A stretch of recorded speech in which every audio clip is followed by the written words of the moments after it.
नमस्कार, मैं सुजाता मिश्रा और आज फिर से एक नई स्टोरी। एक बार की बात है, एक राज्य में एक आदमी था। वह जब भी निकलता था और जब उसे कोई देख लेता था तो पता नहीं क्या संयोगवश ऐसा होता था कि उस दिन उस आदमी को, देखने वाले आदमी को खाना नहीं मिलता था। अब धीरे धीरे ये चीज़ें और बढ़ने लगी थी। जो लोग देखते थे उससे अज्ञानतावश अब वो सोचते थे कि वो मनहूस है, अगर हम उसे देख लेंगे तो हमें खाना नहीं मिलेगा। और ये अंधविश्वास इस तरह व्याप्त हो गया था कि सब लोग यही समझने लगे थे उस नगर में कि अगर हमने इस मनुष्य को देख लिया तो आज हमें खाना नहीं मिलेगा। अब ये खबर पहुँचते पहुँचते जो राज्य का मंत्री था उसके पास पहुँची।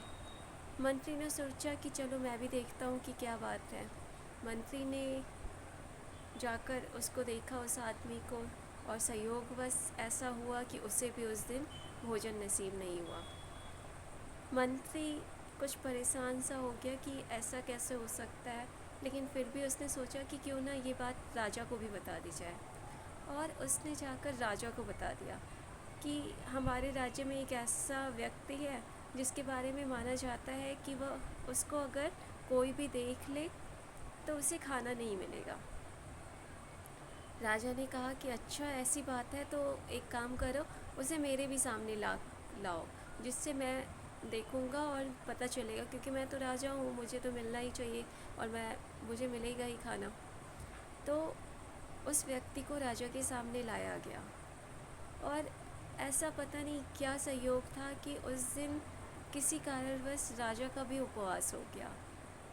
अब तो राजा विवश हो गया कि लगता है सारे लोग जो है सच बोल रहे हैं, ये मनहूस है, और इस तरह तो अगर ये हमारे राज्य में रहेगा तो हमारे राज्य के लिए बहुत ही ख़राब सी बात हो जाएगी। किसी दूसरे राज्य में पता चला तो हो सकता है ये गलत अवधारणा बन जाए।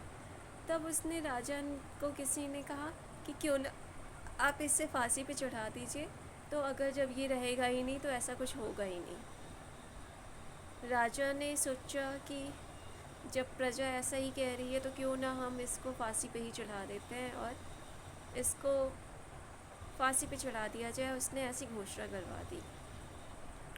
जो सामने आदमी था वो काफ़ी हंसने लगा और राजा ने पूछा कि अरे तुम्हें फांसी दी जा रही है और तुम हंस रहे हो। तब उस आदमी ने कहा कि हाँ, मैं हंसूँ नहीं तो क्या करूँ। अब जबकि सब लोग यही कह रहे हैं कि मेरा चेहरा देखने से उन्हें खाना नहीं मिलता है, लेकिन आज तो मेरे साथ बहुत ही बुरी चीज़ हो गई है और मैं अपना समाधान लेके किसके पास जाऊँ। तब राजा ने कहा कि क्यों, ऐसा क्या हो गया। तब उस आदमी ने कहा कि सोचिए, मैं इतने दिनों से हूँ और सभी लोगों को, जिन लोगों ने भी मुझे देखा, उन्हें तो बस एक समय का खाना नसीब नहीं हुआ है, लेकिन आज जिस दिन मैं आपके सामने आया हूँ और मैंने आपका चेहरा देखा तो मेरे लिए तो मुझे मृत्यु दंड दी जा रही है। तो आप सोचो कि मेरे लिए आप कितने अपशगुनी हो और मनहूस हो। राजा ने उसकी बात पर गौर फरमाया और उनको एहसास हुआ कि सच में अगर इस अवधारणा से देखा जाए तो राजा उस व्यक्ति के लिए कितना ही मनहूस आदमी हो गया था, क्योंकि सिर्फ उस आदमी को देखने पर से उससे एक समय का खाना नहीं मिला, लेकिन उस आदमी ने जब राजा को देखा तब तो उससे फांसी की सज़ा ही सुना दी गई और उससे मृत्युदंड दी जाने वाली थी। तो हमें शिक्षा मिलती है कि कोई भी चीज़ें अगर लगातार सीरीज़ में होती जा रही है किसी के साथ, तो वो सहयोग से ही हो रहा है। ऐसा कुछ भी नहीं है कि किसी आदमी का चेहरा देखने से या कुछ ऐसा हो जाने से हमारे साथ घटनाएं प्रारंभ हो जाती है। जो होना है वो पहले से लिखा हुआ है।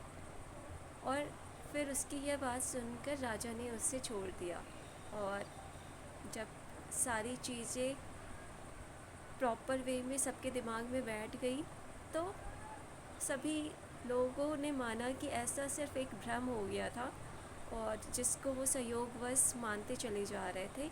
एक सीरीज सी बनती जा रही थी और सबके मन में वो चीज़ बैठ गई थी जिसकी वजह से ऐसा हो ही जा रहा था। तो आप लोगों को अगर ये कहानी बहुत अच्छी लगी हो तो कमेंट ज़रूर कीजिएगा और मेरे चैनल सुजाता मिश्रा को सब्सक्राइब ज़रूर कीजिएगा। Thank you for watching my channel. I am Sujata Mishra.